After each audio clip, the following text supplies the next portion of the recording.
আসসালামু আলাইকুম রহমতুল্লাহ বারাকাতু। আলহামদুলিল্লাহ, আমি একজন শারীরিক প্রতিবন্ধী। আমি আসরের 4 রাকাত ফরজ নামাজ আদায় করতেছি। এখন আমি আল্লাহ পাক আমাকে শারীরিক প্রতিবন্ধী তৈরি করলো, সেটা আল্লাহ ভালো জানে কি কারণে তৈরি করলো, আমি জানি না।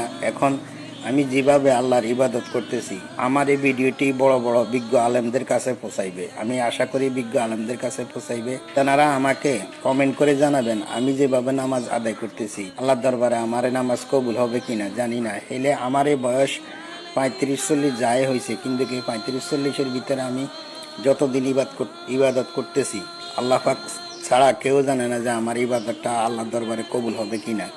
এখন তারপরও পৃথিবীতে আলেম ওলামা বিজ্ঞ এলেমদার আছে না, তাদের কাছে জানতে হবে, বুঝতে হবে। আমি তো ছোট থেকে যেভাবে শিক্ষা নিয়েছি, আমি চেষ্টা করতেছি ওই শিক্ষা অনুসরণ করে এই নামাজ রোজা হজ জাগাত। হজ তো আমার তৌফিকে দেবে না, যেহেতু আমার টাকা পয়সা নাই, আমি নিজে চলতে শত দায়। আমি কি হজ করতে পারবো কিনা সেটা আল্লাহ পাক জানে ভালো করে।